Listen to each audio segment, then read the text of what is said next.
నమస్తే, welcome to Suman TV. నేను మీ యామ్ని. ప్రస్తుతం మనతో ఉన్నారు ప్రముఖ ఆధ్యాత్మికవేత్త జ్యోతిష్యరత్న శ్రీమతి కోనాల భాగ్యలక్ష్మి రెడ్డి గారు ఉన్నారు. వారితో మాట్లాడదాం. నమస్తే అమ్మా. నమస్తే అమ్మా. అమ్మ, ఇప్పుడు అందరికీ సొంతిల్లు అనేది పెద్ద కళ. సో తీసుకోవాలని చాలామంది అనుకుంటారు, తీసుకోలేని వాళ్ళు కూడా ఉంటుంటారు. సో వాళ్ళకి సంబంధించి ఎలాంటి రెమెడీస్ చేస్తే మంచిది మన కళ నెరవేరాలంటే? చాలా మంచి ప్రశ్న వేశారు. సొంత ఇంటి కళ అని అనుకోవడానికి ఫస్ట్ అందరికీ కూడా చిన్నవాళ్ళకి కనీసం ఒక చిన్న పోర్షన్ ఉండాలి అమ్మా. రెండో కొంచెం పర్వాలేదు అనుకున్న వాళ్ళకి 2 బెడ్రూమ్ అన్నా లేకపోతే ఎలా.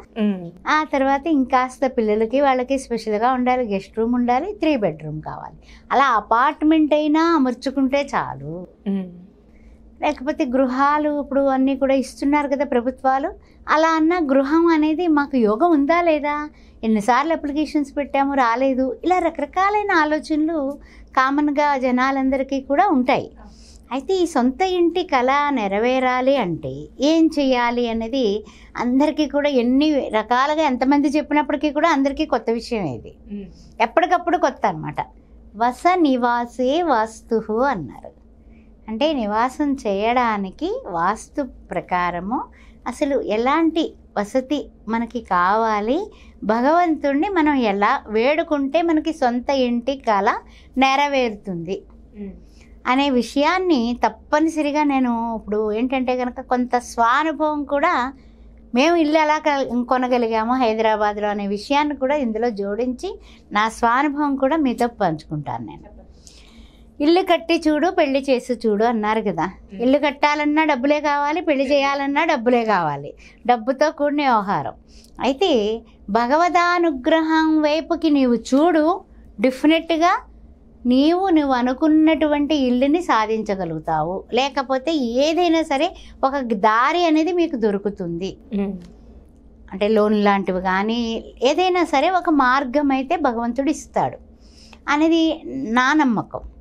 ఓకే. అయితే ఏంటంటే జాతక విశ్లేషణ చేసినప్పుడు 4వ ఇల్లు ఎలా ఉంది అని చూస్తూ ఉంటాం. ఏమండి కొందాం అనుకుంటున్నానండి, కోట్లు సంపాదించాను, సొంత ఇల్లు లేదండి, ఏమిటండి అని కొంతమంది అంటారు. మనకు కూడా ఆశ్చర్యంగా అనిపిస్తుంది. ఎంత ఉన్నవాడికి ఇల్లు కొనుక్కోపోవడం ఏంటి, ఇదేంటి అద్దెల్లో ఉండడం ఏంటి, 50,000 అద్దిస్తున్నాను, 70,000 ఇస్తున్నాను, 30,000 ఇస్తున్నాను, ఇలా రకరకాలుగా చెప్తూ ఉంటారు. ఇదేంటి ఇంత సంపాదిస్తేనే కదా ఎంత అద్దిస్తారు అనేసి కొంచెం ఆశ్చర్యం కలుగుతూ ఉంటుంది. 4th హౌస్ గృహస్థానం, అది చూసుకోవాలి. తల్లి ఇల్లు అన్నీ కూడా దాంట్లో ఉంటాయన్నమాట. అది చూసుకున్న తర్వాత అక్కడ పాపగ్రహాలు ఉన్నాయా, పాపగ్రహ వీక్షణ ఉందా, యుతి ఉందా, ఏమిటి అనేది అన్నీ కూడా చూసుకొని అలాగ జాతకరీత్యా వెళ్ళాలి. ఆ తర్వాత ఏంటంటే ఈశ్వరుణ్ణి పరమశివుణ్ణి జాజి పూల మాలతో అలంకరించి నాకు సొంత ఇల్లు ఇవ్వవయ్యా ఓ నమ శివాయ అని వేడుకోవడం, అది ఒక మార్గం. అంటే కొన్ని మార్గాలు చెప్పుకుందాం. అది ఏది ఇష్టమైతే అవన్నీ కూడా మీరు ఆచరించుకోండి, అంతే. ఓకేనా? అప్పుడు మనం పప్పులో నెయ్యి వేసుకు తిన్నా, పప్పు ఆవకాయ తిన్నా మన ఇష్టం అది. కానీ మనకి పని జరగాలంతే. జాజి పూలతో మన సోమవారం ఆ సోమేశ్వరుణ్ణి అలంకరించి అర్చన అభిషేకం చేయించుకోవడం ఒక విశేషమైన విషయం. ఆ రోజు అన్నదానం చేయడం. ఇల్లు సొంత ఇల్లు కావాలి, ఇంకేం లేదు, ఇంకే కోరిక లేదు. మళ్ళీ మా పిల్లలు బాగుండాలి, వాళ్ళకి ఉద్యోగం రావాలి, వీళ్ళకి పెళ్ళిళ్ళు అవ్వాలి, ఏం పెట్టుకోబకండి, సొంత ఇల్లు ఒకటే అడగండి ఆయన. ఎందుకంటే ఆయనకు పాపం గూడు లేదు, కైలాస పర్వతం తప్ప ఆయనకు గూడు లేడు. గూడు లేకపోయినా కూడా ఆయన అందరికీ ఇస్తాడు. అందువల్ల పరమేశ్వరుని ప్రార్థించడం అది ఒకటి. 2 ఏంటంటే కనుక చాలా ముఖ్యమైనటువంటి విషయం, మనము కొన్ని విశేషమైనటువంటి పద్ధతులు మనం పాటించడం వల్ల కూడా ఇల్లు ఏర్పడుతూ ఉంటుంది. అదేంటంటే ఏదైనా పుణ్యక్షేత్రాలకు వెళ్ళినప్పుడు చాలామంది రాళ్ళ మీద రాయి పెడుతూ ఉంటారు కదా. మనం మామూలుగా చూస్తే ఎందుకు పెడుతున్నారు వీళ్ళు, హాస్యాస్పదంగా ఉంటుంది. ఫస్ట్ అయితే మనం చాలా నవ్వుతాం. కానీ ఏంటంటే నాకు ఇటుక మీద ఇటుక పెట్టి నేను పేరుస్తున్నాను, నాకు తప్పనిసరిగా నువ్వు గృహం ఇవ్వాల్సిందే అనే సంకల్ప బలంతో వాళ్ళు పెడతారనమాట. వాళ్ళని చూసి నవ్వొద్దు, మనం కూడా పెడితే తప్పనిసరిగా పని నెరవేరిన వాళ్ళ అనుభవాలు ఎన్నో చూశాను, విన్నాను కూడా నేను.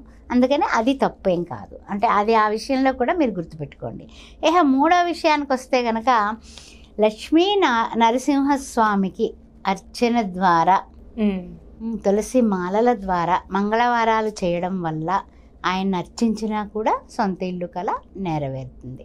అది మూడవది. అంటే నేను చాలా సులభంగా మీకు కష్టం లేకుండా ఇష్టంగా చేసుకునే విధంగా ముందుకు పెడుతున్నాను. సోమవారం అయిపోయింది, మంగళవారం అయిపోయింది.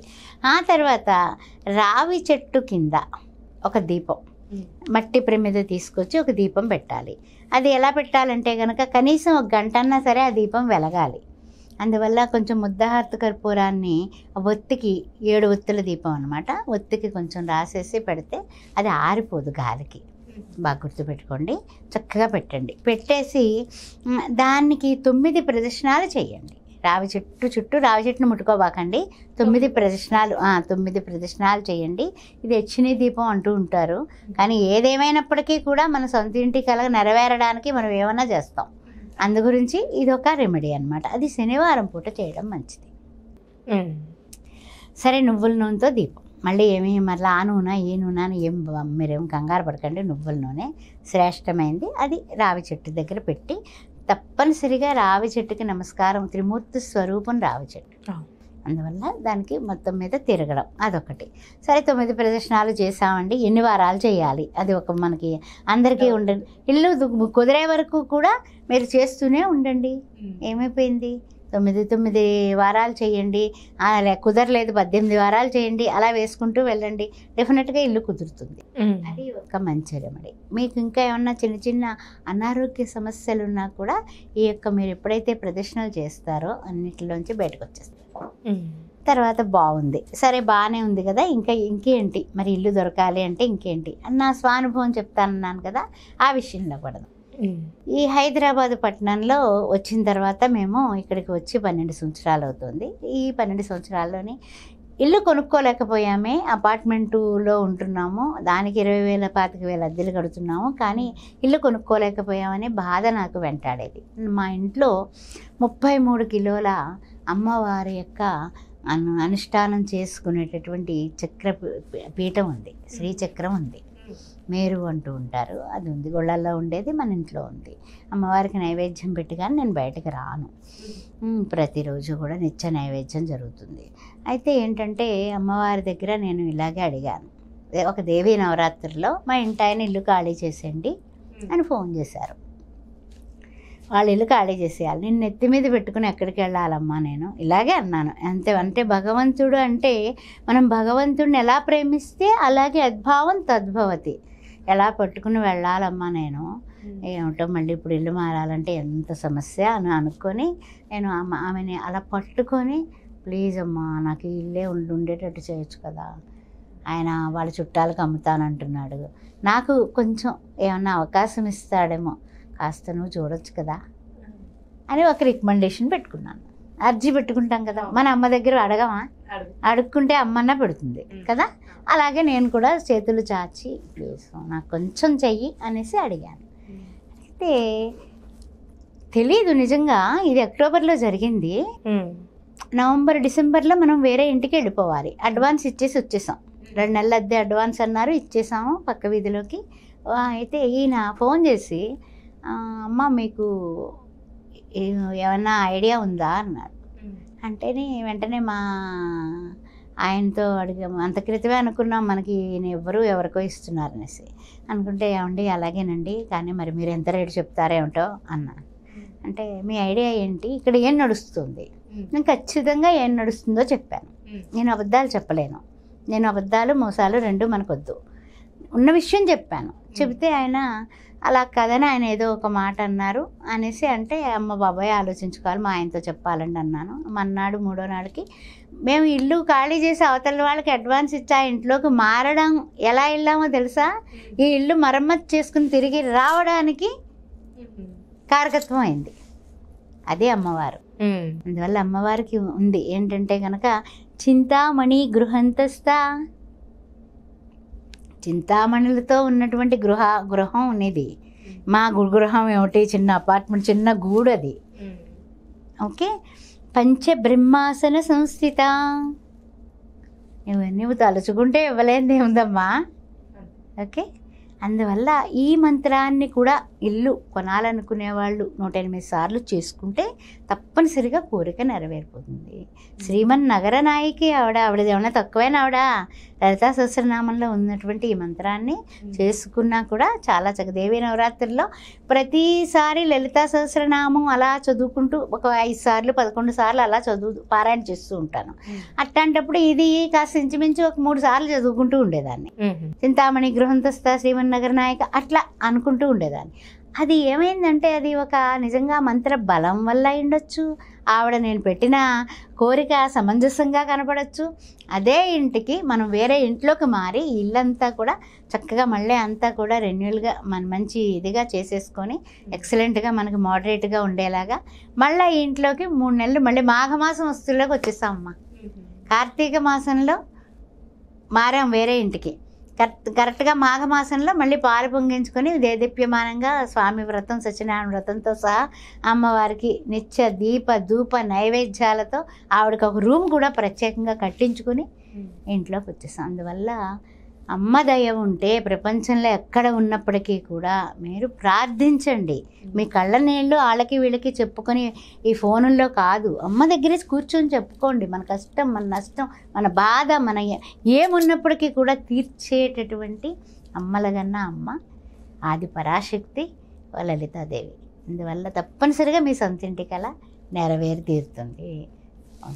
చాలా చక్కగా తెలియజేశారమ్మా, ధన్యవాదాలు. ఆస్ట్రో భాగ్యలక్ష్మి అనే ఈ ఛానల్ని సబ్స్క్రైబ్ చేశారా? చేయకపోతే వెంటనే చేయండి. అంతేకాకుండా షేర్ చేయండి మన వాళ్ళందరికీ. ఆ తర్వాత ఇంకా ఏదైనా సరే మీ అమూల్యమైనటువంటి సూచనలు కూడా నాకు అందచేయండి. ఎనీ డౌట్స్ అన్నీ చేయండి. ఆ విధంగా కూడా నేను వీడియోలు చేయగలుగుతాను. తర్వాత ముఖ్యమైనటువంటి విషయం ఏంటంటే వివాహం ఆలస్యమవుతున్నా, వివాహం కాకపోయినా, ఉద్యోగం కానీ విద్యా విషయంలో కానీ డౌట్స్ ఉన్నా, లేదా సెషన్కి ముహూర్తాలు కావాలన్నా, గృహారంభ గృహప్రవేశ వివాహ ముహూర్తాల కోసం కూడా నన్ను సంప్రదించవచ్చు. 9866034439లో మీరు సంప్రదించండి. తర్వాత ఇంకో ముఖ్యమైన విషయం, గత 16 సంవత్సరాలుగా శ్రీ సౌభాగ్య మ్యారేజ్ బ్యూరో రన్ చేస్తున్నాం. అందువలన ఏదైనా వివాహానికి సంబంధించిన హిందూ మతానికి చెందిన వాళ్ళే, ఏ వర్ణానికి చెందిన వాళ్ళైనా మమ్మల్ని సంప్రదించవచ్చు క్రింది నెంబర్లో. ఓం శ్రీ మాత్రే నమః.